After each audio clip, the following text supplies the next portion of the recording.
everybody. Welcome to another episode of Limited Resources. This episode number 544. My name is Marshall. I'm one of your Limited Resources, and joining me on the line all the way from Denver, Colorado, it's Luis Scott-Vargas. Luis, the question was posed on a scale of 1 to 100. How jealous am I of the new smoker that you got? I came up with a 70, and you said that it has usurped all other things in your life. Family members, loved ones. It's number one. Yeah. Well, I get pretty into things I'm into, as you well know. And I've wanted to pick up a smoker for a while, and this seemed like the perfect opportunity because it takes quite a while to cook anything in it. You know, we're talking like 3 hours, just about minimum. And it's the sort of thing, it takes up, a lot of time, though you don't have to actively do that much. Now's the perfect time. I'm just spending all the time at home. So and it's a new skill I want to learn. I'm getting better at it as I get better. And I love the results. There are some people in this, who really get into this and care more about like the craft than necessarily even eating the results. They just want to make the perfect, have the perfect bark on their brisket and have the smoke ring at the exact, like kind of like depth that they're looking for. I ultimately do just care that it tastes good. So that's kind of where I end up on it. And it's been awesome. I have really enjoyed it. You said 3 hours is about the minimum. What's the most you would put something in the smoker for? The most I have done so far is about 8 hours. Okay. So that's a good long time. That was a pretty massive like beef rib, but brisket can take quite a while. Like it's all about low and slow, right? It's all about 200 degrees Fahrenheit for 8 to 10 hours on the right cut of meat, and you're constantly kind of moistening it with like a apple vinegar spray or something along those lines. And then just letting it keep going and going. Well, that sounds cool. Yeah. So this week on the show, we've got a pretty narrowed in show. The topic is draft walkthrough. We're doing the draft walkthroughs for Ikoria. We're actually going to do 2 full drafts today on the show. So what's going to happen is if this is your first time for one of our draft walkthroughs, we like to do a crack a pack on the show every week. But at some point we said, why don't we just crack a whole draft? It was a little daunting because, being a podcast is primarily serving our audio only audience, right? People driving or walking or doing whatever they need to do. And we thought it might be a little tough to track. So we tried it out, and it turns out it's okay. As long as we keep you updated on what's going on in the draft, what picks we have, what direction we're going, it translates all right. And then also we do a video version of it too. So if you head over to the Limited Resources YouTube channel, you can just follow along there if you happen to be sitting at your computer anyway. And you'll see the picks and all that kind of stuff form in front of you. So that's what we're going to do. We're going to do 2 Ikoria drafts on Arena. We're going to do 2 different human drafts as well. So before we get into that, though, our sponsor is channelfireball.com. How are things going over at CFB? I know we mentioned last week that things started to get back underway as far as taking orders, shipping, and that kind of stuff. Yeah, we are open for business. We're buying cards again. Go to channelfireball.com/buy list. If you go to Channel Fireball, we're selling cards again. We're shipping orders. But I'm actually pretty excited about a piece of content I just did on CFB Pro. And it was a deep dive on Jeskai fighters and standard. And what I did, and this is a different approach than I've taken for any other article, is first I played about 40 matches with the deck, 35 actually. And first of all, my record was 32-3, which is not typical, I would say. And the deck is very, very good. It's the best deck in standard by a good margin, I believe. Not to say the decks can't beat it, but very, very good. And what I did is for this article, I basically outlined everything you need to know about the deck, starting from like which order to sequence your lands, what hands are keeps or mulligans. When you see your opponent reveal a companion at the beginning of a match, what different decks you'd put them on, kind of what probabilities of each deck. Like, for example, no companion means Temur Reclamation or Mono Red Embercleave, which is tough because those decks are polar opposites. So mulliganing, you can't change too much there. But if you play against Lurrus, for example, that just means you're playing against Cycling or maybe like Red Black Sack. Either way, you can mulligan to a hand that's better against aggro. What lines of play you want to take with the deck. And then for the sideboarding guide, a look at what's important in a matchup, which cards matter, how the matchup tends to play out, things to look for. So basically, my goal was, if you've never played this deck, after reading this article, that you have confidence and the ability to play this deck. And you still have plenty to learn, I'm sure, if you've never played the deck. But this deep dive was really fun to do. It's kind of the same thing you like to do. You like to go really deep on something, whether it's aged watches or or anything really. And it was a different approach. It's a long form article. It ended up clocking somewhere in the vicinity of, I think, I don't remember exactly how many thousand words, but in the 7,000 word range or something like that. Wow, you went super, super, super deep. That is awesome. Yeah, so it was very good. And that's the kind of content that CFP Pro allows us to make. So we'd love for you to check that out. You can go to channelfireball.com/pro. And we're just continuing to look for ways to provide more value to the people who do that. And I love the freedom I get to do something like that. I'm definitely going to do more of these. Okay, that's cool. And I there will be a link in the show notes if you want to check out CFP Pro and how that works. The show is also, of course, brought to you by you via the Patreon. That's patreon.com/limited resources, where we have our awesome community of supporters that we're extremely thankful for, especially given the current situation. And I want to say it all the time, but thank you once again to our supporters on Patreon. One of the benefits that you get is the Patreon question of the week. And this one comes from Misha, who says, "Hi, Marshall and Luis. I have often heard that Avacyn Restored is regarded as the worst limited set of all time, but not having played it myself, I was wondering whether you could explain why exactly it has earned such a reputation. What was it about the set that made it so bad for limited?" First off, we should mention, Luis, is it really the worst set of all time? I mean, at least of ones that were designed with draft in mind in some way. So yeah, first of all, we're discounting, I think, anything before Mirage, which, that's already a lifetime ago. So that's not a big issue. But no, I actually think Cold Snap was worse. Cold Snap was a triple small set where one of the mechanics was Surge, which when you play this card, reveal your top 4 cards. And if you hit another copy of this card, you get to play it for free. So and then do it again. For example, Surging Sentinels, it was a 2 and a white for a 2/1 first strike with Surge. You just drafted decks where you got 10 of those, and on turn 3 every game you had 10 2/1s in play. I mean, it was just nonsense. I don't understand how anyone who was working on that really thought this was a good idea. The Mind Rot was 1 and a black. They discard a card. So if you just Surge that on turn 2, you can make them discard their whole hand or whatever. Was Surge always 4 cards, or did that vary? No, it was always 4 cards, and there was a common for each color with Surge.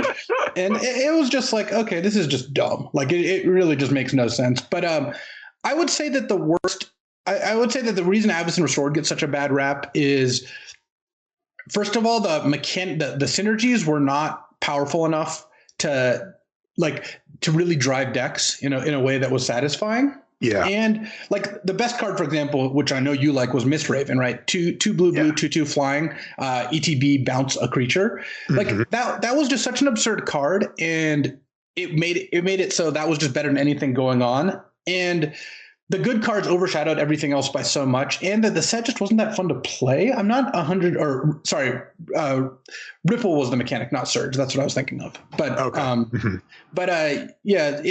It was just, Avacyn Restored was just not a fun set, and Miracle also led to games that were over in 30 seconds if they miracled the wrong thing on or from their perspective the right thing. I remember playing a 2-mana 2/1 and then on turn 3 miracled, put 4 +1/+1 counters on a creature, and just stuff like that just made it so that the decks ended up or not being that interesting. Overall low power level with some really high outliers is just not a good recipe. Yeah, and I remember specifically in draft. So the Miracle thing was extremely annoying because every time it happened to you, even the hilarious part was there were times when your opponent was top decking and they top deck the Miracle card and it would win them the game. Okay. And it felt really bad. But the funny part is that it somehow felt worse that they miracled it, even though there were times when they could have just paid the full cost. Right. But there's a psychological difference that Miracle brought that really people were tilted all the time at Miracle for whatever reason. Now, the truth is, at least from my perspective, on one of the big reasons why it failed was one of the core limited mechanics, which Miracle was a big part of that. But I don't actually think that was the worst. It was it called Soul Bond? Soul Bond was pretty bad too. That's when you played a creature, you soul bonded with another creature. And both the creatures got the benefit. So the common one was like 3 mana for a 2/3, 2 and a green for a 2/3 soul bond +1/+1. Yeah. But again, this is what I'm talking about. The soul bond cards were all out of this world absurd, unbeatable. Like, do you remember the green uncommon one? Yep. The 4 mana 2/2 +2/+2. Like, so it's essentially a 4 mana 6/6. Yes, it's a 4 mana 6/6, and some of it gets haste. Because you could soul bond onto a creature that had already started the turn on the battlefield. And then, the thing that really stood out to me about that was that the removal wasn't good enough to break up soul bond consistently. And so people soul bonded, and you were just looking at your hand going, I don't have a way to deal with this, and I'm just going to lose to it because it's way, way more powerful than just casting cards at, a normal clip. Yeah. And there was a lot wrong with what was going on. Some people liked it. Also, playing Miracles was very, very cumbersome, because if you drew the card to hit your hand, you couldn't Miracle it. So you had to draw every card as if it was like a test subject and then put it in your hand. And if you forgot and didn't get to Miracle, that was super frustrating. And when you having to draw that every turn was just really disruptive to the flow of the game. Yeah, I think looking back, Miracle was one of the worst mechanics, mainly because it did create some cool moments, so I can kind of see where they were going. But it really didn't take into account the psychological tax that Miracle had for whatever reason. And people just got so frustrated when they got Miracled on. Imagine if you're playing a game and somebody top decks on you. Some people get really frustrated about that. Now multiply it by 2 or whatever. People just thought they were wronged when they got Miracled. Oh yeah, it was absurd. Anyway, okay. So thank you so much for the question, Misha. And let's get into the drafts here, Luis, because I just want to jump right in. So what we're going to do is we're going to start with a premier draft. So this is a human's draft on Arena. So it shouldn't be different from traditional draft, although this one is ranked, trying to get to 7 style draft. But yeah, so we're going to hop into this, and I just want to make sure that it's up on our video screen, and it is. Okay, so let's get into this. Best archetype is red-white cycling. What runs through your mind before you open your pack, just as far as what would you like to open or whatever? I know it's not relevant strategically, but I'm just curious. I hope I don't open Zenith Flare, because I will be obliged to take it. And all right. That's where we're at. Okay, so here's our first pack. Let's open this thing up. What do we got? Well, sorry, I forgot. We have to get in the queue because it's human drafts. Yeah, I should have asked you that there. The good news is that these queues fill very quickly, so it shouldn't be super long. But yeah, it is funny how I do feel dragged into the red-white cycling deck sometimes, but it really is just too good to pass up, when you have access to it. Yeah, I mean, I think part of it, actually, this format's gotten, it's funny, formats tend to... sometimes they get worse as the time goes on. You discover everything that's going on, or you find something that you you don't like about the format or whatever. Mm-hmm. Part of the beauty of draft is how self-correcting it is, and this is why human drafts on Arena is such a huge game changer. Mm-hmm. I feel like the format's better now than it was 2 weeks ago. Oh, and we get an awesome first pick. But before we get to that, the reason I think the format's better is when cycling was underdrafted, all you were supposed to do is draft cycling over and over and over again. And that was it. Yeah. But now we're in a spot where cycling's actually correctly drafted. And sometimes you get into it and sometimes you don't, but it's not an auto draft anymore. That's right. All right. So our opening pack, we opened a companion. We've got Lutri, the Spell Chaser, in the rare slot here. The other cards, there's a Savai Thundermane. That's the red-white uncommon for the cycling deck. And then there's also a Pacifism here, Mutual Destruction. Not really seen much else. But yeah, I'm all about just slamming the Otter here. Oh, yeah. I mean, taking Lutri here is incredible because, first of all, Lutri is very fun to build around, and it's just a really good first pick. Yeah, it's a really good first pick, and it also will show how we approach drafting these. Oh, and we should mention the companion is each non-land card in your starting deck has a different name. So we'll be keeping that in mind as we go along. All right, our next pack, Keen Sight Mentor, Reconnaissance Mission, and Lead the Stampede. The rare is missing, so those were our uncommons. There's also a Capture Sphere here. I like Reconnaissance Mission. What else is here? Nothing. Oh, I like Greater Sandworm, but that's kind of follow up. You might be annoyed here, Marshall, but I would take Memory Leak here. Would you?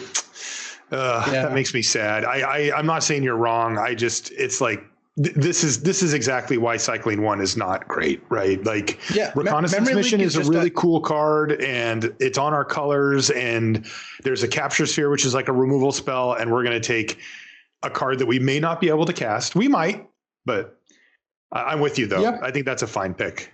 We'll take Memory Leak here. So now we have Lutri, the Spell Chaser, and Memory Leak. Oh, this is great. So one of the strengths of Lutri is how much she buffs all your spells. And this pack has Porcuparrot as an uncommon and Fire Prophecy as a common. And you always want a Fire Prophecy, well, in any red deck, but especially with Lutri. If you just have Fire Prophecy and you draw it in your opening hand, you just know on turn 5 you're going to get to double Fire Prophecy, and it's just absurd. And it's really, really powerful. Now, how do you balance that out, though, against a Porcuparrot, which does have a very high upside and is an uncommon? We're more likely to pick up a Fire Prophecy. And remember, we can only use one, right? Normally, you would just pick as many Fire Prophecies as they hand you. But here, we only can put one in the deck. So are you saying that you think picking up the first Fire Prophecy is like, we need to lock that in because it's such a great combo with Lutri? Yeah, I think it's just too important not to. I agree with you that Lutri does make you change your pick orders a little bit because you're not as likely to again, picking up, for example, there's a Frost Lynx in this pack.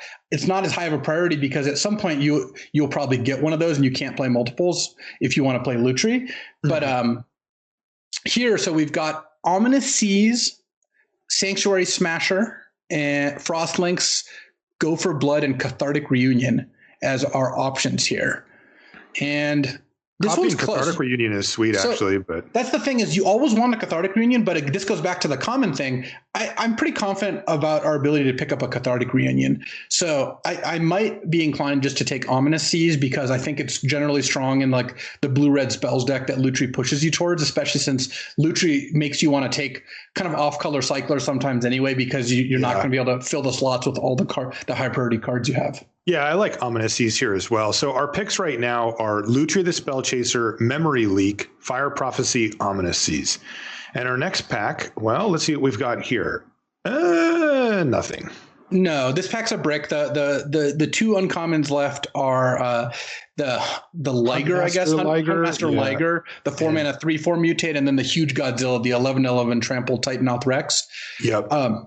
But Forbidden Friendship is in the pack, and it is a combo with Lutri. It's also a combo with mutate cards, and it's a spell. I wouldn't hate taking Forbidden Friendship here. I don't like it, but I think you're just so likely to end up in blue-red, and there's not even a card that really prompts me to switch to another color here. Like, I would take a Blood Curdle here for sure, right? Because that's also good with Lutri, but we're just not in a spot where there's anything interesting. Yeah, the only cards on color for us are Frenzied Raptor, Forbidden Friendship, and Aegis Turtle. Again, we haven't committed to our colors yet, but there's nothing else to make us go. So we're going to take Forbidden Friendship. That's, by the way, the one that makes a 1/1 red dinosaur and a 1/1 human for 1 in a red. All right, our next pack. Oh, here's a good one. We've got a Dreamtail Heron here. And here there is an Imposing Vantasaur, the 3/6 with Cycling 1, but I don't find that Lutri actually leads. You can't actually be the cycling deck as much because that deck relies on all these multiples. So I would actually be looking to take Dreamtail Heron, especially since we just took Forbidden Friendship, and Lutri guarantees we always have a mutate target every single game. Yeah, that's true. And it's also the right time. We could turn 3 Lutri into turn 4 Heron if we really needed it. Okay, so we're going to take Dreamtail Heron. We're passing a Cloud Piercer and a Phase Dolphin in red and blue, so nothing particularly great there. All right, our next pack has, an Essence Scatter here. There's also an Anticipate. The rare is still here, but it's Titan's Nest, which is the At the beginning of your upkeep, look at the top card of your library. You may put that card into your graveyard enchantment for 1, and then the full Sultai suite, and you can exile cards to make colorless mana. I like Essence Scatter here, though. Yeah, I would take Essence Scatter here. Of note, there's an Anticipate. I always end up with an Anticipate in my Lutri decks because you can always pick one up, and it's a card that's already fine to play no matter what. And with Lutri in particular is very good because the thing about Lutri is you really want to make sure you're always copying a spell with Lutri. And because of the 1-of restriction, you can't always just be like a bunch of Fire Prophecies or whatever. So I'm happy with taking Essence Scatter there, but I certainly do want to pick up an Anticipate at some point. All right, so we've got Essence Scatter, Ominous Seas, and Dreamtail Heron in blue, and then we've got a Forbidden Friendship and a Fire Prophecy in red. We have Memory Leak in black, and then in blue or red, we've got Lutri. Our next pack has Frenzied Raptor, Tentative Connection, Convolute, but there's also a Bloodfell Caves and a Sleeper Dart. There's even a Fertilid here. I would lean towards Caves myself. Where are you at? I think Caves is a solid pick here. I would be tempted a little bit to take the Convolute because I think Convolute plays very well in Lutri decks. Whoa, but, I didn't pick anything. Oh, we took the Caves. Yay. Nice. I would take the Caves over Convolute. I think I do like having a Convolute in my Lutri decks, though, because with Lutri, you're often just leaving mana up and it disguises the Convolute and gives you something to do. Oh, because Lutri has Flash. Yeah. Right. Next, if you leave up Frenzied Raptor. I would just take Will of the All Hunter, the 2-mana cycling combat trick, because with Ominous Seas in our deck, I think that rando cycling cards is actually fine, and cycling to find our Fire Prophecy or whatever our best card to copy is also not bad. By the way, that was our wheel pack, so that's the one that we got back. Next, not a whole lot going on here. This is our 10th pick. There's a Blister Spit Gremlin. Which I don't think we would really play, and the first time the Lutri's drawback has kind of come up because there's a Forbidden Friendship which we can't take here. Not that that's a huge loss. Yeah.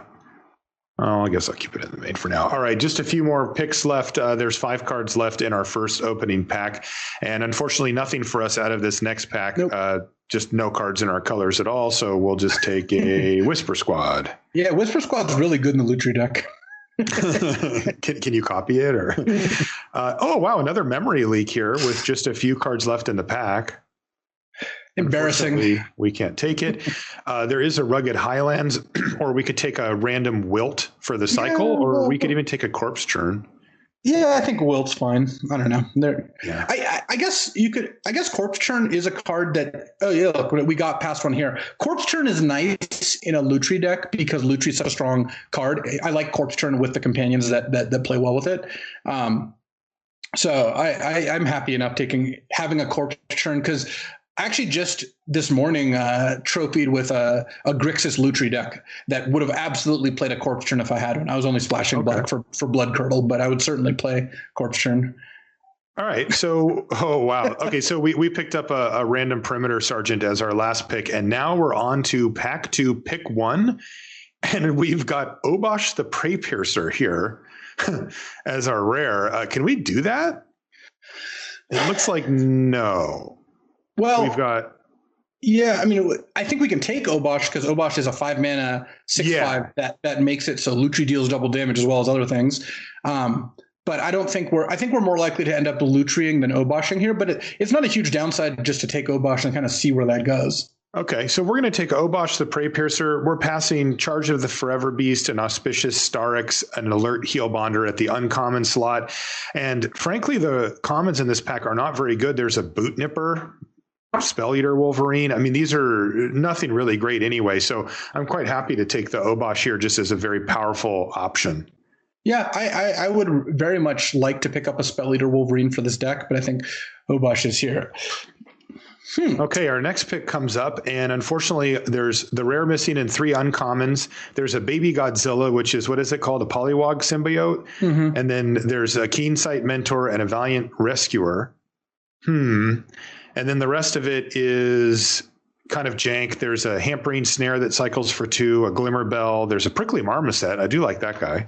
Yeah, I would take the Prickly Marmoset here. It's going to be a good card in the Lutri deck just as a card, and it's also sick with Obosh if that comes up. I was tempted by the Rescuer, but I think with the Marmoset here, I would just take Marmoset. it fits into our colors. It doesn't require us go to another color. And I think overall is going to do what we want. Okay, so we'll take the Marmoset, and again, just to recap, we've got Blister Spit, Gremlin, Will of the All Hunter just for the cycles, Essence Scatter, Omnises, Corpse Churn, which we may or may not play. In fact, I'll just put that in the board for now. Fire Prophecy, Forbidden Friendship, a Wilt that we could cycle, a Memory Leak, a Prickly Marmoset, Lutri, Dreamtail Heron, and an Obosh with the Bloodfell Caves. Oh, wow. All right, we just got past a Mythos of Vadrock, which is the 2 red sorcery, does 5 damage divided any way we choose him among creatures or planeswalkers, and we could even pay blue and white to have those things be locked down for a turn cycle. Oh, yeah, easy Mythos of Vadrock, though. Don't make the mistake I made, which is if you split it 3 and 2 and copy it with Lutri, you can't then do any other numbers. It has to be 3 and 2 still. Oh, that is rough. Yeah, that is really rough. But this is great. This works out really nicely. Mythos is not only just an insane card individually, if you get to the late game and can set it up with Lutri where you're like 3 and 2, copy 3 and 2, kill like 3 things or something like that, it is very good. All right, well, we're going to take the Mythos here. What a gift. I'm super happy to see that. Okay, our next pick has Bonder's Enclave as the rare. That's the land that taps for colorless, or you can pay, is it 4? Oh, 3, tap, draw a card. Activate this ability if you control a creature with power 4 or greater. There's an Of One Mind, which is the 2 and a blue sorcery. Draw 2 cards and it costs 2 less if you control a human and a non-human. There's also an Evolving Wilds and a Swiftwater Cliffs down at the bottom, as well as Ferocious Tigerilla. I kind of like Of One Mind here. What do you like? I would definitely take Of One Mind. It's a good combo with Lutri. We have Forbidden Friendship, so we can set up, if we have a Forbidden Friendship, turn 4 cast Of One Mind for 1 mana and Lutri it. Oh, that's insane. Which is sick, yeah. And I don't think that unrealistic to do. So I'm happy with Of One Mind here. Again, we're not going for the full-on cycling deck, so the healer's not that good. Oh, we got past a nice one here. Channeled Force is an uncommon, and I love it in decks like this because Channeled Force is a really good combo with other card draw, because if you cast your Cathartic Reunions and Of One Minds first, you'll often end up with a bunch of lands because you've drawn so many cards. Then you get to Channeled Force, dump all of them, and get a new hand. So even though there is a Cathartic Reunion and a Thieving Otter in this pack, Channeled Force, I think, is vastly superior, and I really do want one. Plus, at 7 mana, Lutri copying this is just nuts because you don't have to discard again. Oh, that's absurd. So then you just reload your hand. Okay. Yep. Yeah, this one will be fun. So we'll take Channeled Force here. We do really want to pick up a Cathartic Reunion. And actually, this pack's tough because it has the Cathartic Reunion we want. It also has a Frostbale Ambush as a cycler, which is fine. And it has a Rumbling Rockslide, which we don't have one of yet. My inclination is to Cathartic Reunion here, though. So mine is to Rockslide. Looking at our removal suite here, we have an Essence Scatter.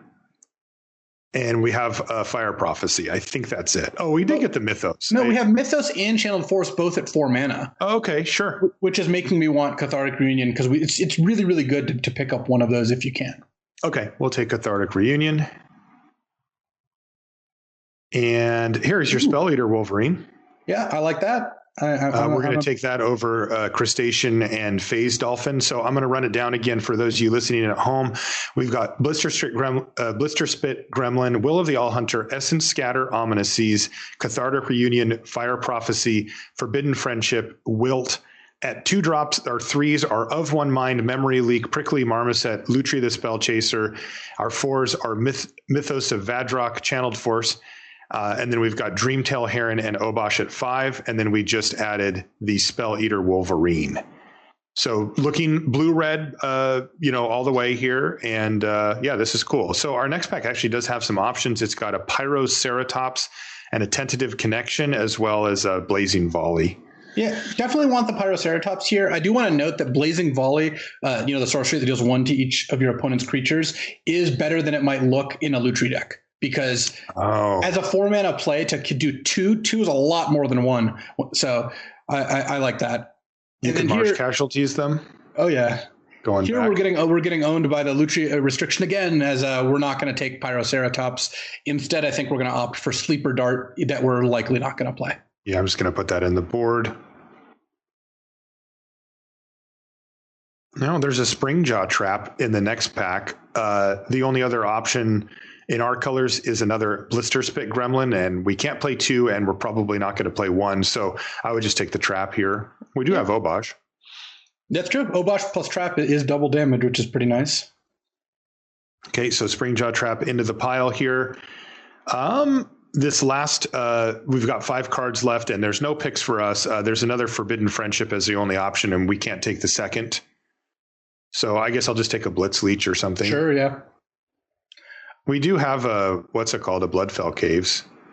Oh, look, there's a Blazing Volley. I actually would take Blazing Volley over Ferocious Tigerilla here because I just thought of it. Blazing Volley is also a combo with Obosh. Oh, wow. That's cool. That was a good insight for sure. Oh, and here's our 3 cards left, and one of them is Cathartic Reunion laughing at us. We will take it and just put it on the board.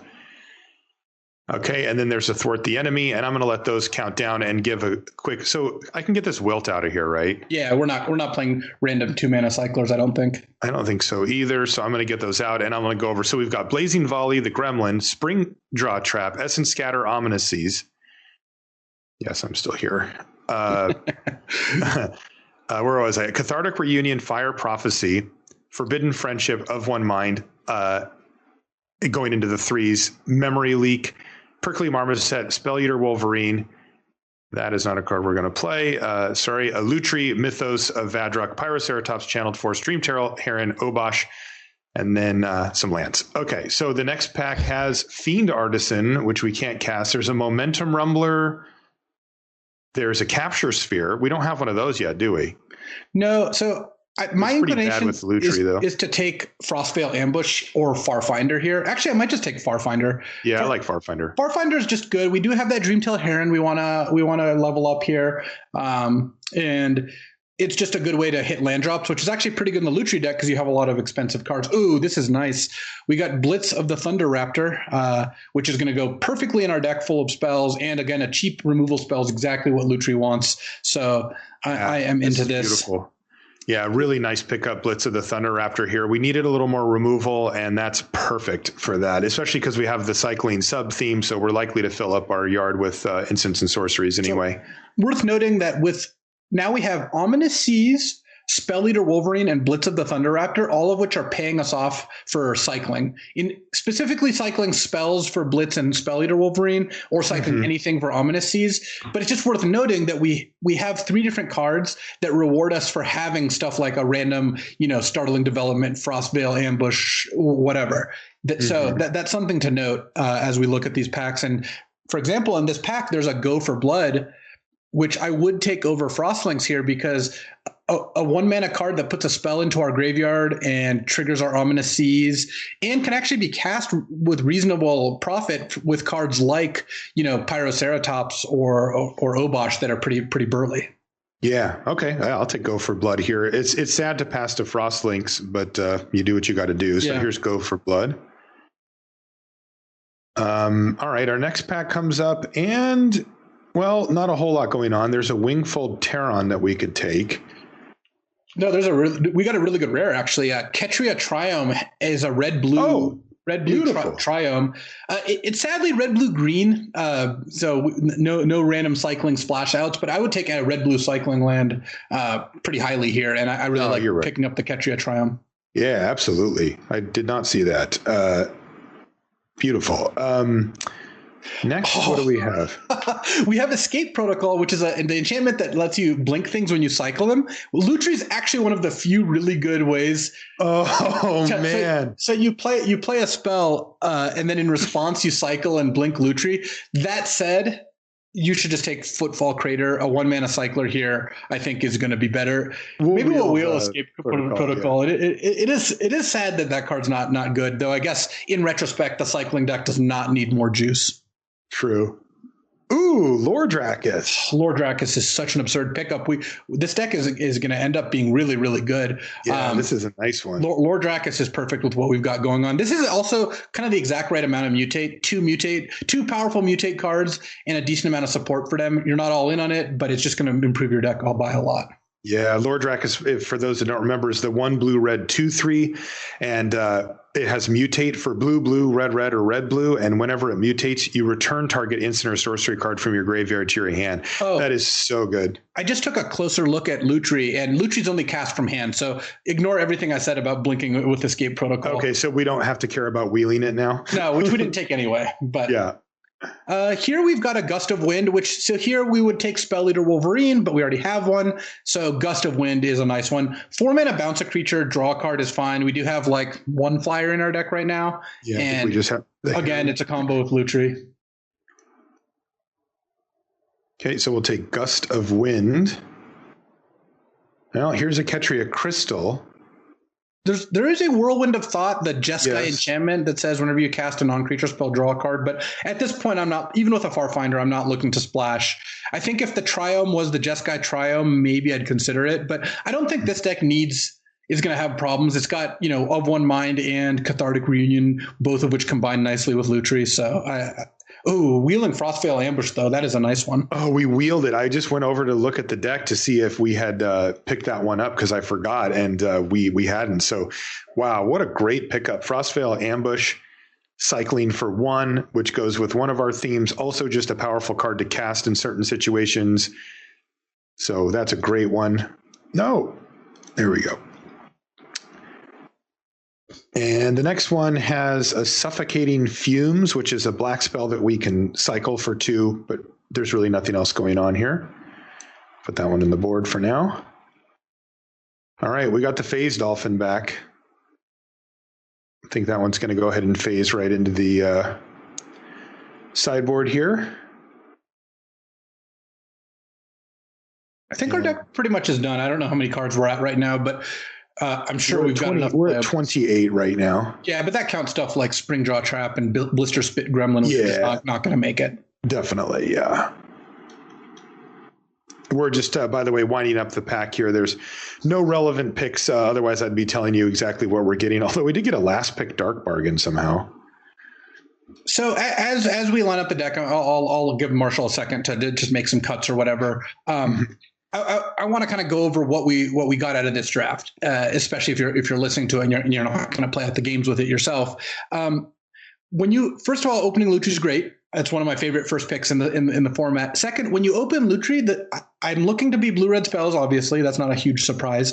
But I also find that like keeping your eye out for like mini cycling and mutate themes is important. And because you have Lutri's restriction, which I think is well worth going for, mini is the best you can do on these linear things. You're not going to be a dedicated cycling deck. You're not going to be a dedicated mutate deck. And even though you are a Spells Matter deck, you're going to be restricted to 1 copy of Spell Eater Wolverine, 1 copy of Pyroceratops, and 1 copy of any given spell. So you're not going to be the most linear version of those decks either. But look where we ended up. I think this is like a 9 out of 10 deck. This deck deck is awesome. Oh, and also I forgot to do this. Yeah, we even get to cut Lutri. It's free.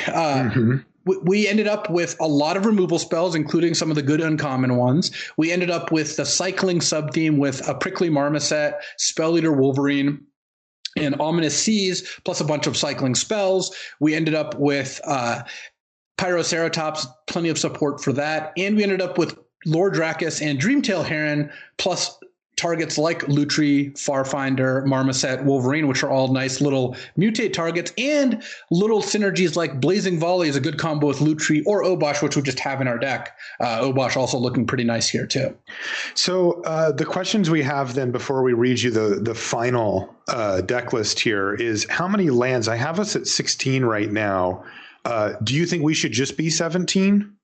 I think this deck is a 16 or 17 land deck, and it'll kind of, the biggest determinant for me is not, oh, this deck needs to be 16, let's fill it out, or has to be 17, let's cut to 17, is what is our count of cards we're happy playing on first pass? And right now you've got us at 23 cards and 16 land, which is 39. So we can either add another land and go to 17, or add a kind of dead card like a 2-mana off-color cycler.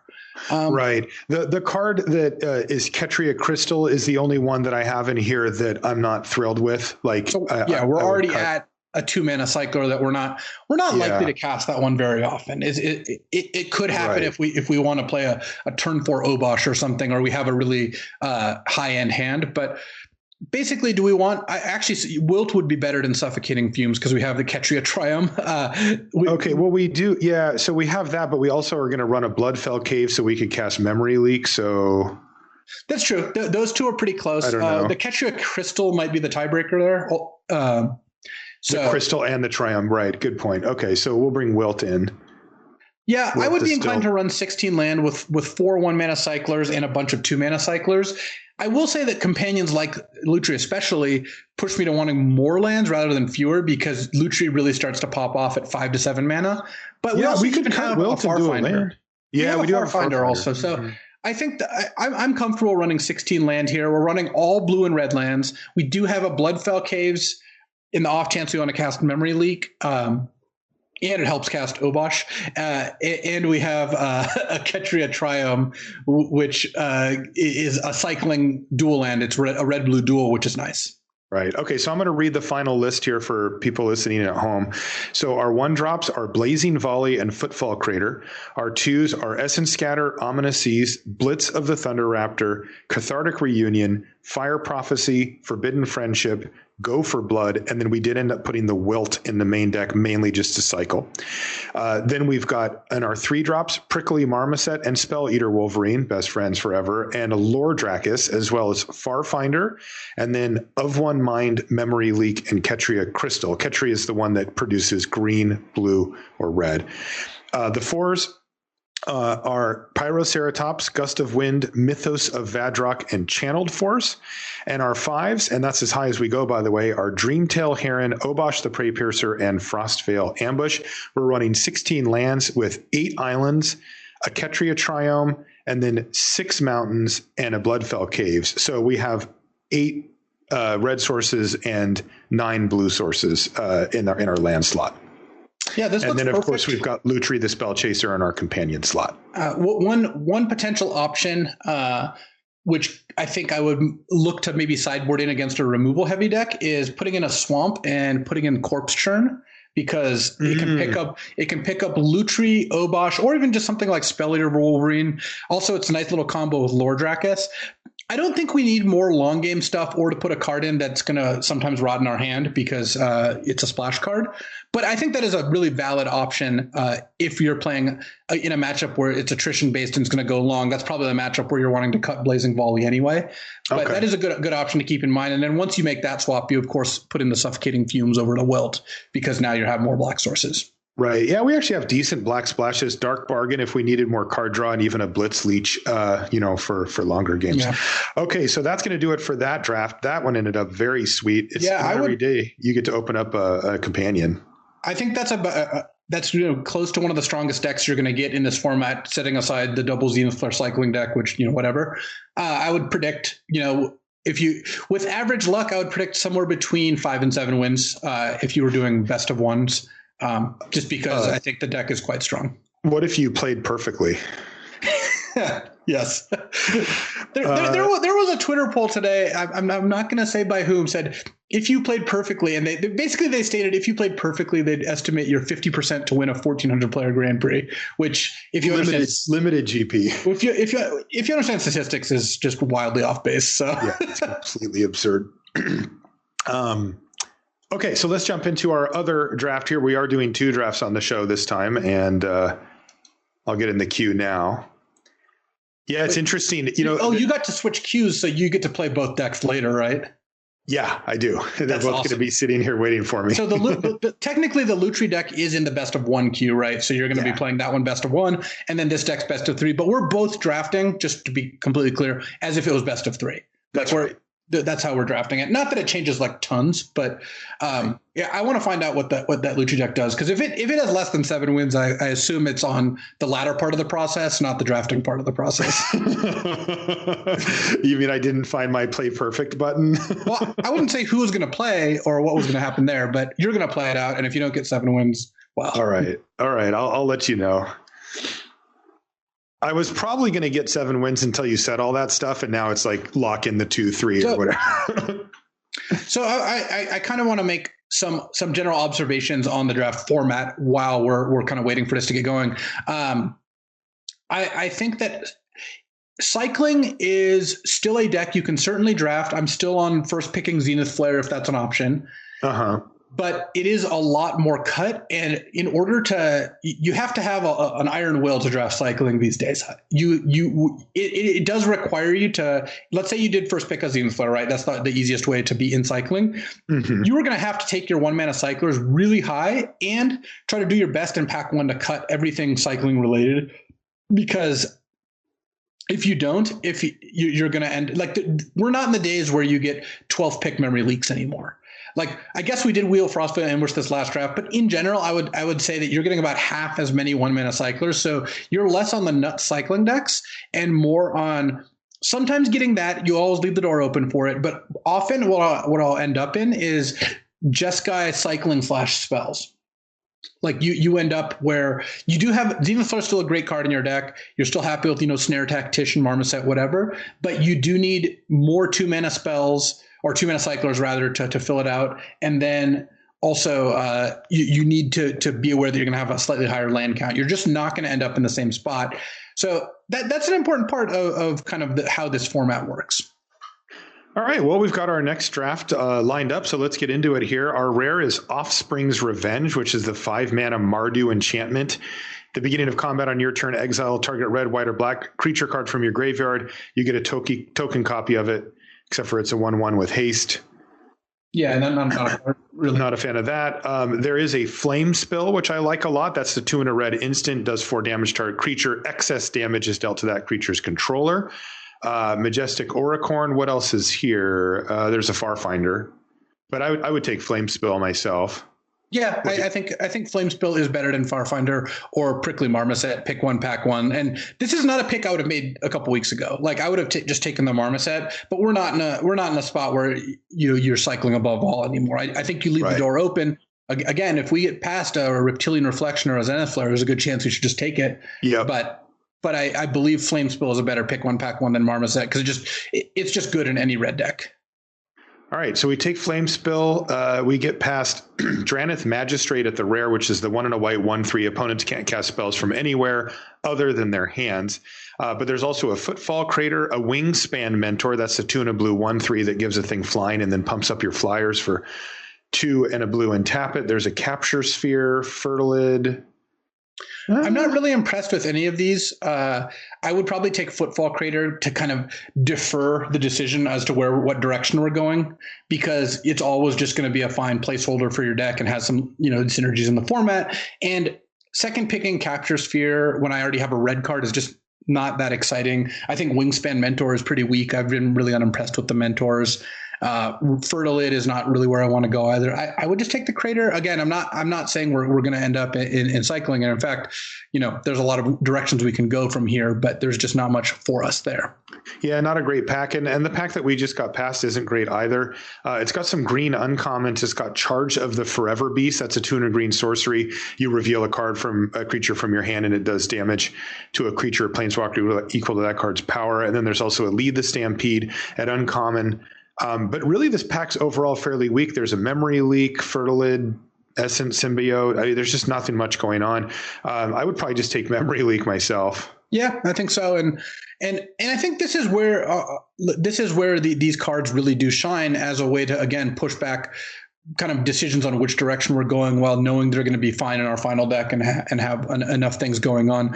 Essence Symbiote is probably the best card in this pack. I do really like Essence Symbiote, but I don't think, given that I have a red card and a cycler so far, I want to take an Essence Symbiote here. Yeah, it's tough. So our picks are now Memory Leak, Footfall Crater, and Flame Spill. But really, we've just been trying to put off making decisions about what type of deck to get into. Our next pack comes to us, and we've got Huntmaster Liger. Again, that's a 3 and a white 3/4 with Mutate for 2 and a white. And whenever it mutates, other creatures you control get +X/+X until end of turn, where X is the times this creature is mutated. There's an Exuberant Wolf Bear, which has been fine. There is a Capture Sphere if we need removal, as well as a Blitz Leech in the pack. There is a Dranith Stinger here, Luis, as well as an Evolving Wilds. I would take Dranith Stinger. Same. It's a good card in any red deck. Again, I don't consider us cycling yet. I think we're just red looking for our second color, whether that's blue for spells matter. And again, I don't value the capture sphere high that early because really you do want a capture sphere in your deck, but you don't really want a bunch of capture spheres in your deck. Oh man, our hand is really being forced here because there's a startling development, a 1-mana cycler. There's also a mutual destruction and a lurking deadeye. And I do like those cards in red-black, but we haven't seen any engine cards. We haven't seen anything that's really moving us in a direction. I think we should just continue taking the cycler and kind of see where this leads us. Yeah, that's where I'm at too, sadly. And now there's a Go for Blood. There's also a Clash of Titans, 3 red instant, uncommon target creature fights another target creature. That card has a very high upside, like I've been blown out by it, but I do find that it is actually pretty tricky to make it a straight up 2-for-1. It's often just a 5-mana 1-for-1. Yeah, I'm really far down on Clash of Titans compared to where I started. I would take Go for Blood here. Yeah, that's what I'm going to do too. So, look, all right. I mean, this draft is a lesson in like this isn't what we wanted to do, but this is what we're seeing. I don't believe we should have moved into somewhere else here, though. This pack could change our trajectory because there is a Zagoth Mamba, the 1-mana 1/1 that says whenever it mutates, give a creature -2/-2. And in competition with it is a Cavern Whisper and a Forbidden Friendship. But seeing 2 fairly strong black cards in this pack makes me want to just take the Mamba and see where we go from there. See if Mutate ends up being open. Okay, so we'll do that. So our deck right now is Zagoth Mamba, Footfall Crater, Startling Development, Drannith Stinger, Go for Blood, Memory Leak, Flame Spell. And this next one gives us another Go for Blood, or we could take a Spell Eater Wolverine. I think I would take the Spell Eater Wolverine here. I would just take Go for Blood, but yeah, you can take Go for Blood. I think that's reasonable too. We do have already 3 1-mana cyclers that count as spells, but taking another Go for Blood does cut off the cycling a little bit better, which is not bad. I feel like we might get hooked up in the next pack. Go for Blood. There's another Go for Blood. If we end at the end of pack 1, if we take Go for Blood and to get no more cyclers, we still at the end of pack 1 will have 7 1-mana cyclers, which is insane start for a cycling deck. So it is. We have seen no payoffs outside of Drannith Stinger, but we've certainly got the cycling end of things on lockdown. Oh, but look, this is actually kind of nice. We get past a Cavern Whisperer here. We could be red-black cycling. And what that ends up being is a good red-black deck that has, the Zagoth Mamba, Cavern Whisperer, like inroads into Mutate with a bunch of cyclers and maybe a red cycling payoff for 2. And here I would be interested in taking Raking Claws, the 2-mana cycler that gives double strike, over a Serrated Scorpion, which I only like in very specific decks, mostly Obosh decks or dedicated sacrifice decks. Yeah. Okay. So we'll take the Raking Claws here. And here this pack's 4 cards left in the pack, and there's pretty not much here. All blanks. I would take Blazing Volley just to cut red. Just to send no late red cards, even though we're not going to play this card. Okay, we picked up the Blazing Volley, then a Raugrin Crystal, and a Convolute or something. Okay, so just to go over, we've got a Zagoth Mamba, Footfall Crater, Startling Development, Drannith Stinger, triple Go for Blood, Raking Claws, Memory Leak, Flame Spell, Cavern Whisperer, and now we're going into our second pack. Let's see if we can't find any payoffs for this red deck or for the cycling deck, and we did not. We did find more 1-mana cyclers. So we have 3 different options here. We can take Memory Leak as a 1-mana cycling spell. We can take Rumbling Rockslide as a base red removal spell. I don't love Rumbling Rockslide. There's also a Boneyard Lurker, which mutates for 2 black, is a 4/4 and returns a creature from your graveyard to your hand. I don't hate the idea of taking that to go along with our Cavern Whisperer and Zagoth Mamba and just being red-black that has like a cycling sub-theme. That doesn't seem like an outrageous plan. You could take Memory Leak, but we cut cycling so hard in pack 1, like the cyclers, that there's 3 1-mana cyclers in this pack: Startling Development, Vantage Sword, Memory Leak. I bet we get Memory Leak back or Startling Development. Yeah. And also, I really do think that we want to make sure that we curate some type of backup plan, because having a bunch of 1-mana cyclers is great, but if we don't find the payoffs, then it doesn't do anything. It doesn't intrinsically do anything. So here, Trumpeting Gnar as a notable uncommon, but there's a Drannith Stinger, which is almost a payoff by itself. Like if you're an aggressive red-black deck, granted this doesn't help with the mutate theme, but if you're an aggressive red-black deck, Drannith Stinger is a pretty good way to punish your opponent and really put pressure on them when you have 10 cyclers in your deck. Yeah, I like just taking a Dran Stinger here. Yeah. So that's Dran Stinger number 2 for us. Oh, there's an Ominous Seas. Our next pack has, like I said, Ominous Seas. Suffocating Fumes. There's not much for us. The only red card is Heightened Reflexes, which is the combat trick. I would take Ominous Seas here because there's a chance we kind of pivot off black, and if we end up red-blue, Ominous Seas is very good in this deck. Also, it's a 2-mana cycler, so we're not paying enormous costs by taking it. I'll say there to put a comparison in, I would take most good black cards over Ominous Seas at that point. I think we are closer to that than we are to the cycling deck, because we have yet to see, besides we passed one Prickly Marmoset, we haven't seen any other cycling payoffs at all. Right. And I want to make sure that we don't move too all in on that for that reason. All right. Our next pack is up. There's a Ketria Triome.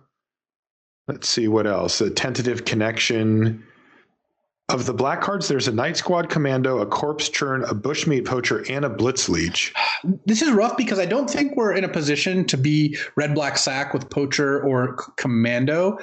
Mm-hmm. I might just take the red-blue-green cycling land, because if we end up, like, a cycling land is already just powerful in any deck, and if we end up splashing something, it could help cast that. Also, it casts Boneyard Lurker, which is kind of funny. If we just need to put it on the battlefield. All right, we'll take Ketria Triome here. Okay, next pack coming, and oh man, these have been rough. Slither Wisp, that's that flash payoff. Yeah, that one's really hard to make work. I've tried, and it's just, I had it work exactly once. Just Demir's not a very supported color combination. I think I would take Imposing Vantasaur here as another cycler, and a mini combo with Boneyard Lurker, because it gets back permanence. So it makes Boneyard Lurker into a card advantage mechanism, even if they're not killing our own creatures. All right, we'll take Imposing Vantasaur. Our first deck was better. Yes, our first deck was much better. Here's a Blitz of the Thunder Raptor. There's also Reconnaissance Mission, another Footfall Crater. Yeah, I would take Blitz. We've got a number of cycling and cheap spells that work out nicely with this card. Yeah, we should be able to put a whole bunch of the cyclers in and have that be 4 or 5 damage pretty easy. Yeah, I mean, right now red has seemed open. Black has not really, and this pack is just a complete blank for us. Wow. Honestly, there's no real playables. I might take a Tentative Connection because there's a small chance that we end up in Black Sacrifice. I really don't even see how that's possible. The problem is it was kind of open this pack. It wasn't really open pack 1. There wasn't something that we could have jumped in on. So this pack has Tentative Connection, Frenzied Raptor, Keep Safe, Crustacean, and Aegis Turtle, as well as 3 green cards. None of them are good. None of the cards in this whole pack are good. So we're going to take Tentative Connection, but put it in the sideboard for now. All right, well, there's a Boon of the Wish Giver on our next pick. Oh, a Spell Eater Wolverine. Yeah, at this point, I think I'd be looking at Spell Eater Wolverine. There's a Boon and a Gopher Blood, 2 1-mana cyclers. Though, you know what? I would take the Wolverine. There is a Boot Nipper also, which I do like with the Mutate stuff. But honestly, the Wolverine is quite good in Mutate as well. Just, you mutate a Cavern Whisper and you have a 4/4 Menace double striker. All right, so we'll put Spell Eater Wolverine in our pile here. The pack that we opened just wheeled, and we've got our rare, which was Death's Oasis, but we don't want that. That's the Obzon enchantment. There's a Sonorous Howlbonder, which we could play, though I don't think it seems particularly great. No, I like the Swiftwater Cliffs here, because even if we end up red-black, Swiftwater Cliffs helps us splash Ominous Seas or cast Startled Development. And here there's a Dismal Backwater, which I would also take. I think, because now we have 3 blue lands off Triumph, Cliffs, and Backwater. And I like having outs to cast Ominous Seas. That can be pretty strong. Why is there a Frostlinks here? That's a good one to have left after the pack sweep. I guess I would take Frostlinks, and there's a chance we just end up straight red-blue, in which case I don't feel too bad about our lands situation either. Just to recap, we have Cavern Whisper and Zagoth Mamba in black. That's really it. We do and Boneyard Lurker. Yeah, but that's right. We're not casting it for green. Good point. Yeah. Good point. There's a Bushmeat Poacher in this pack, which I think is not that likely to make the cut, but it gives us at least a slight inroad into the red-black deck if we really want them there. Now there's a Corpse Churn. We didn't wheel any of those 1-mana cyclers, but there was the late pack that had Gopher Blood and Wolverine and boon of the Wish Giver. So I don't know what's going on with cycling at this table. We're seeing more 1-mana cyclers than I would have expected.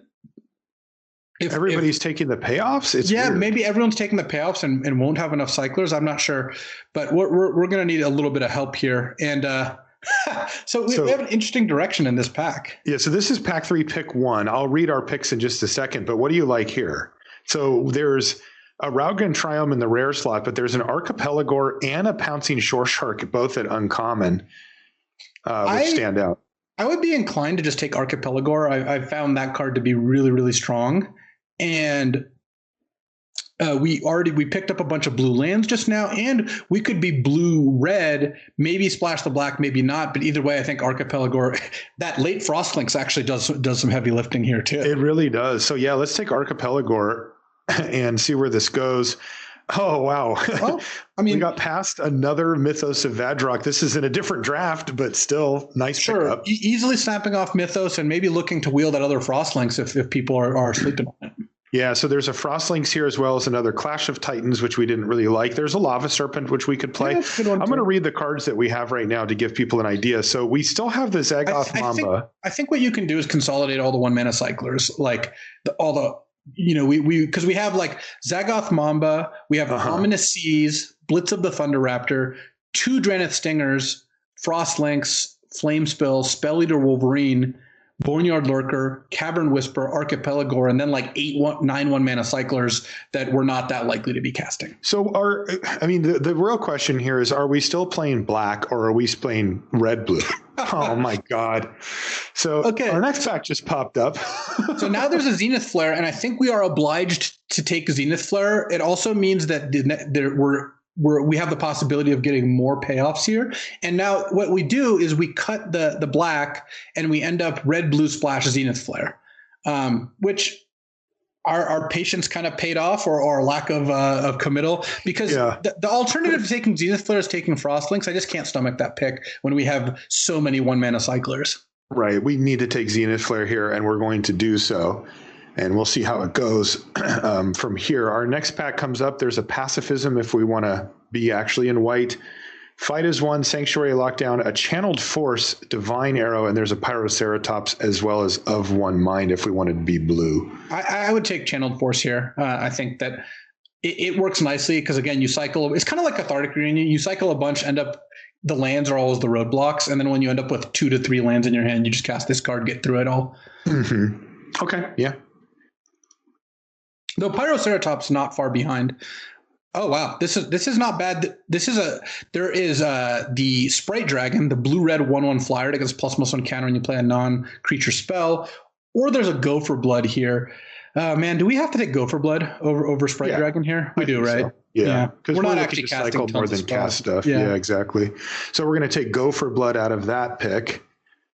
Well, this isn't too bad. There's a Windscarred Crag here, the red-white tap land, which I think goes nicely with our splash, because the other option is to take a 2-mana cycler, which I think was not that high priority. Yeah, and we really do need to find a... It is our best card. Yeah.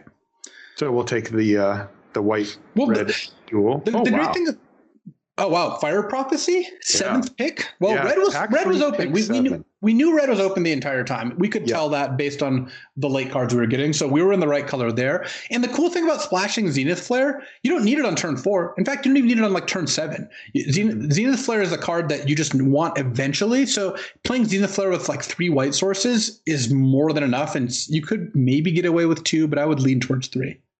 All right, so we pick up Fire Prophecy. This is pack 3, pick 8. And all right, there's a Lava Serpent. Yeah, I love Lava Serpent. So that's a nice one. I mean, the Zenith Flare kind of saved our draft here. It did. I think we were going to end up in a playable deck without Zenith Flare. We would end up probably blue-red and just not. I think we were leaning towards not playing the black at that point, or potentially black-red splash blue. Look, now there's a Frostveil Ambush, which I think is better. Wait. There's a Raugrin Triome, but I think the 1-mana cycler is better. We already have a bunch of tap lands, so the one I'm worried about is Zenith Flare here. The Raugrin Triome is exactly our 3 colors. It is, but don't need the Dismal Backwalk. Well, we'll probably play it, but yeah. I think that the ambush is going to be better because we're splashing exactly one card, so our mana situation is not that tough. Oh, people are learning Clash of Titans Wield here, which we're going to take, and then I think we just take it and not play. Yeah, I mean, well, this is best of 3, so it's a fine sideboard card like against green decks, and it's also the kind of card, by the way, that once you get them with it, you just side it out, and they'll play around it. Yeah, they'll just not cast their creatures, and you don't have to do anything. All right, nothing here. We're on pack 3, pick 11, by the way, so we are well and truly down the road on this draft. Just a few picks left. I would have taken the Easy Prey there. 2-mana cycler that you can sometimes cast, but it doesn't matter. It's not. That's not even a big consideration. All right. Yeah, we're at 27 cards right now with 4 lands. So we're actually going to be short playables if we want to play something like 14 lands, which I think is what we do, or 13 lands. Yeah, we are going to be. We do have. Okay, here's another. Suffocating Fumes is not bad. Yeah. Okay. So that is going to wind down the draft, and then let's get in and we'll get a build going here. So what I liked about this draft is we took a bunch of cyclers, but I think we would have ended up with a decent mutate spells deck if we didn't get the flare. And the flare just means that we shift into having this, 4-mana win the game card, which is great. But if this pool didn't have access to Zenith Flare, I think we could have assembled a decent machine anyway. The Flare made the deck much, much better. Don't get me wrong.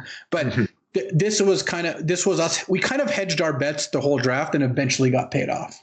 Yeah. The card that keeps popping in my mind is our Ominous Seas. Yeah, that's a huge part of it. Yeah. We had that in as kind of like it's the most powerful option. We'll take it here. And then it was likely either going to not make the cut or just be a 2-mana cycler. And now all of a sudden it's one of our best cards.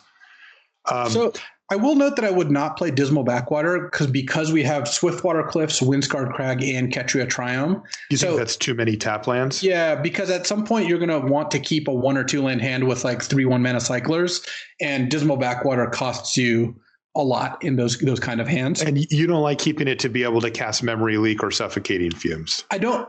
You think it's not worth it? If we had no other tap lands, then yes, I would. But given that we already have 3 other tap lands, I don't think it's worth it now. Okay. How many planes do we want to run? Because we've got just the one source with Windscarred Crag. My inclination is to play 2 planes in the Windscarred Crag as sources for Zenith Flare. Okay, that's what I have here. And because we have 2 red and blue lands, we're going to be okay on other sources. I think 13 lands is about what I would want. I could see running 14 lands. Actually, we are trying to cast some. We have Mythos of Vadrok, Channeled Force. Not sure about this Archipelagor. Yeah, I don't know. I mean, we do end up with a lot of mana in these sometimes, and we do. 7/7, and we don't have that many creatures. I think we have under 10. Yeah, we only have 7. 7 creatures, and 2 of them are humans. Yeah, so we've got 2. I think we could probably cut the Archipelagor. Oh man. And put in any 2-mana cyclers that we have left, which is like a Ketria Crystal or Rogren. This is a Rogren Crystal, which is actually another white source. Rogren Crystal is actually not so bad here. And man, I should have taken that 2-mana cycler that I passed, though. That was losing out on the Easy Prey is a little rough here. Kind of needed that. We might be inclined to play the Clash of Titans then. Yeah, that's a fine upside card that, sometimes just results in a nasty blowout. It's just not as consistent as you want it to be. Right. That does leave us with 1 card to go, though, that we need to get in here. Again, that's where I want that random 2-mana cycler, but I didn't pick it. At this point, I would just Archie. It would be Archipelagor or Convolute. Convolute is not so bad in cycling decks because it's easy to just leave 3 mana up, and then if they play into it, Convolute, and if they don't, you just cycle 2 things. Okay. This deck is a kind of controlling version of the cycling deck because look, we've got Fire Prophecy, Blitz of the Thunder Raptor, Flame Spill, Mythos of Vadrok, Channeled Force, Clash of Titans. We have a lot of ways to kill their stuff. And then we're going to be looking to win games off Ominous Seas, Zenith Flare, and then the double Dranith Stinger doing like 4 damage or 6 damage or something like that. Right. So I'll read the full list of cards here for our final build. For our mana, we ended up with 5 Island, a Swiftwater Cliffs, and a Ketria Triumph for blue. We've got 2 plains, a Windscarred Crag for our white. And then our red, we've got 4 Mountain, the Swiftwater Cliffs, the Windscarred Crag, and the Ketria Triumph. Our actual spells, 1-drops. Well, technically just Footfall Crater, but we have a lot of 1-mana cyclers that we'll keep in mind here. Our 2s are 2 Drannith Stinger, a Startling Development, a Blitz of the Thunder Raptor, a Fire Prophecy, 4 Gopher Blood, and a Raking Claws. Our this got out of whack here, and an Ominous Seas, which is also in the 2-drop slot. Our 3s are Frostlinks, Spell Eater Wolverine, the Convolute that we just put in, Memory Leak, Suffocating Fumes, Flame Spill, and Raugrin Crystal, which is the red, blue, white crystal, which is, of course, our colors. 4s, our 4s are nice. It's Mythos of Vadrok, Channeled Force, and Zenith Flare. And then we've got Frostveil Ambush, Clash of Titans at 5, and then our 6s are both cyclers. They're Imposing Vantasaur and Lava Serpent. So how many 1-mana cyclers like that we actually are just going to be cycling did we end up with? Let's take a quick look here. I believe that even if you count it, we have the 2 Drannith Stingers, which obviously are our best 1-mana cyclers. They're double duty here, but I think we have something like 11 1-mana cyclers, which is a really nice number. Yeah, we do. We have 11 if you count the Stingers. I didn't even count. I just said that, but I guess I just nailed it. It actually is 4, 5, 6, 7, 8, 9, 10, 11. Yeah, we've got 11. And then and that's not all of our cyclers as well, because we do have a significant number of 2-mana cyclers in the deck as well. So let's see how many of those we have real quick. Let's see. I guess we'll count just all of them. So we've got 5 of those as well. So we have 6. And then the rest are removal spells or payoffs. And that's just how you want to build these things. So what do you think overall? I think if we could swap our Convolute and maybe whatever our second weakest, our Clash of Titans, those 2 for 2 Prickly Marmosets, this deck would be awesome. Yes. We are a little short, but this was also a difficult draft in the sense that I don't know where we could have gone that would have been more profitable. And getting bailed out by Zenith Flare means I expect this deck to do fairly well. Having millions of removal spells plus Mythos, Channeled Force, and then eventually finding a Zenith Flare, which is easily going to do 10 damage, means that we don't need to do that much with we have double Drannith Stinger, Frostlink, Spell Eater, Wolverine as ways to kind of pressure them early. We are going to potentially run into issues if we don't get early damage in off these Stingers or the Wolverine, because if we play against a removal heavy deck, I guess we do eventually just start casting Imposing Vantasaurs and Lava Serpent, and Ominous Seas is a very good win condition as well. So this deck's a 6 out of 10, maybe a 7 out of 10. Actually, it's pretty hard to give anything with Zenith Flare and 15 cyclers less than a 7, because that's just such a powerful aspect. And having Ominous Seas really is a good backup. So yeah, maybe a 7 out of 10. But I think without the Zenith Flare, it would be a 5 out of 10. If we didn't get Zenith Flare, it would have changed the texture of our third pack. And we would have ended up with Archipelagor, Cavern Whisperer, Zagoth Mamba, Boneyard Lurker, probably blue or a red-black splashing Archipelagor. And that would have been fine. But that deck was a lot weaker. I don't know which direction we could have gone. The only really alternative, I think, is we could have aggressively taken Essence Symbiotes in pack 1 and maybe ended up green-black Mutate. But red was so open, and given that red was that open, there aren't that many different directions we could have gone given what we were seeing, because red was open, white did not seem open at all. We saw no playable white cards. Yeah. And we didn't see much green after the pair of Essence Symbiotes. Yeah, it was weird because it felt like red was the only thing that was open, and we stuck to it. We just jammed a bunch of red. I mean, most of our cards are red for sure. Okay, well, that was fun, and we ended up with 2 pretty cool decks, and hopefully it's a learning experience for you as a listener as well, just to see how we navigate some of the less obvious picks to make, and sometimes it's just very obvious which pick to make. Those are the points that I know that when I was learning how to draft, I used to get stuck on, where sometimes I would get a pick that was just take the good card, don't overthink it. And I would overthink it, and that can be a sticking point, I know, for some people. And then also the unintuitive picks, right? That's the really hard part about draft, is where you see a card that's really good and it's good, but it's not good for your deck, right? You should always be trying to lean your picks toward drafting the best card for your deck, not just the best card in a vacuum.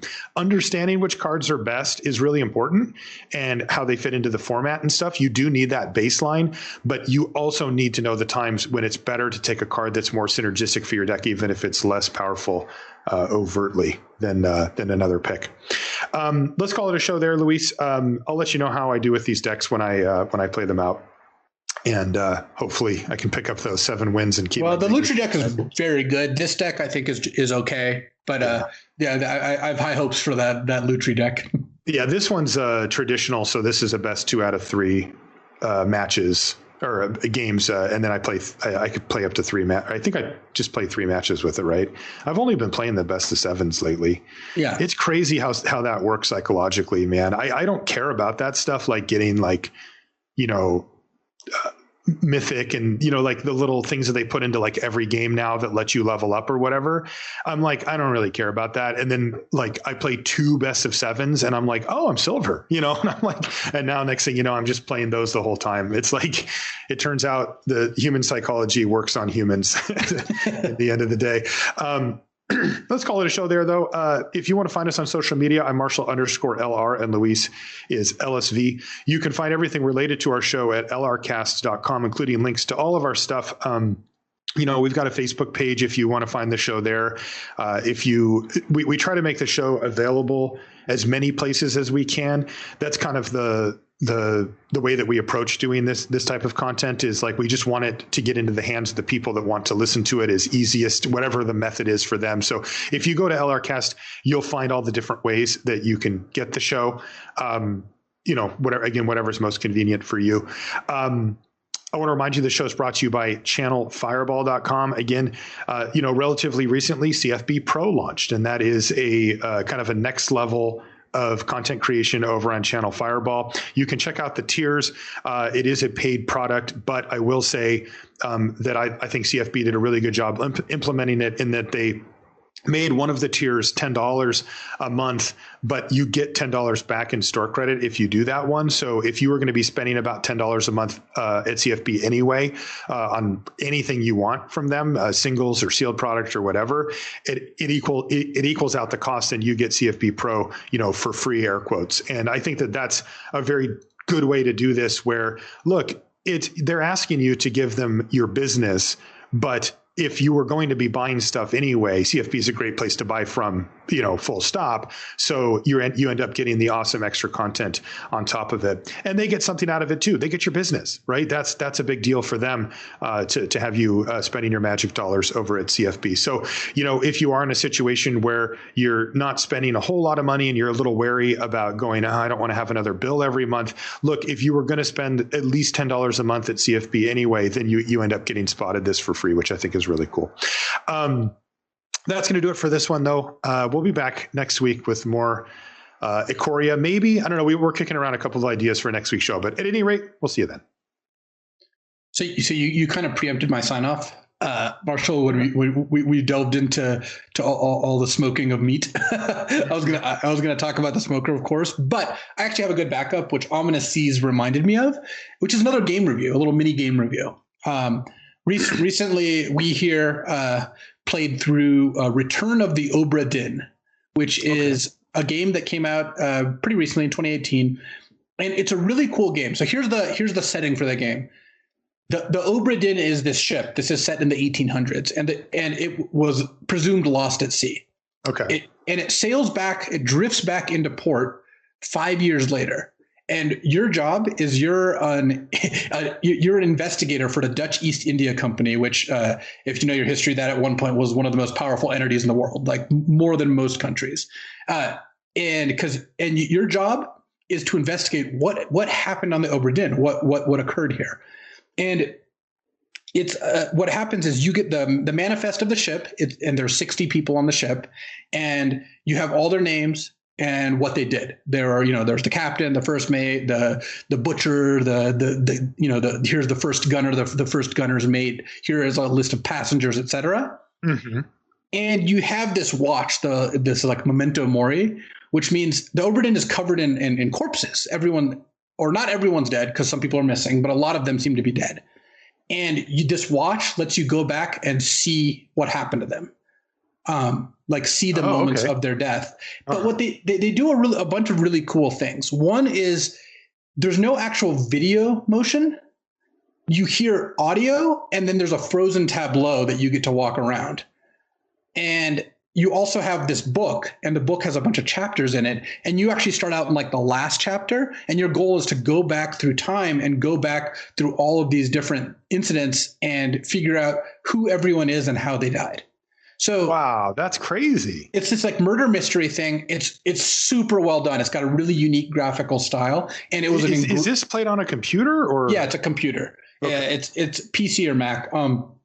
It's very engrossing. And what'll happen is, so like some of them are easy. You're like, well, because you also have a bunch of artist sketches that like show everyone. So you're like, okay, this is the captain. And some of them it's like, wow, look, the captain is like shooting this guy or whatever it is. I'm not using real examples because you want to figure it out. So you kind of know, okay, this person got killed by the captain, but who is this person? And you go back and look at other memories and you notice, oh, look, this guy's wearing an apron. He's probably the cook. Okay. Or you'll do stuff like, hey, this guy was climbing in the rigging earlier. He's probably a top man, is what the guy's whose job it is to climb up there. And then later you'll see like, oh, this guy's hanging out with this guy and this guy was a top man. Also, all the people are, the manifest has what countries they're from. And so at one point, you since you have audio, you're like, wow, this person's talking in an Irish accent. Oh, if he's Irish and he's a topman, that means he's maybe this guy. And then as you confirm them, the book confirms every time you get 3 right, it'll like confirm them. Oh, okay. And so you get to like not only like play through this whole story and see it's a really cool story just as a story, but you also are figuring out piece by piece. And then sometimes you have a breakthrough and it'll cascade into solving 4 or 5 people. It's really fun. It's not like super long, but it's a good, like it took us probably like 20-ish hours to get through the whole game, something along those lines. Wow, 20 hours. Yeah, no, it's really cool. And you find out this cool story and you find out all these, and there's a lot of like supernatural things going on, like the ship gets attacked by a kraken and all this stuff. And like, and you get to you're just like, you're trying to solve all these things, but it's a really cool game. I would highly recommend it. And I thought it was a ton of fun. I did want to ask, is it meant to be played in a multiplayer or can you play it by yourself? Oh, it's single player. I just said we because me, Raptor, and Gabby kind of went through it together, but like it is a single player game. Okay, cool. That sounds awesome. Yeah, it was a really fun game. So it's a little different from the normal fare, but I found it really cool. So I definitely check it out. Return of the Obra Dinn.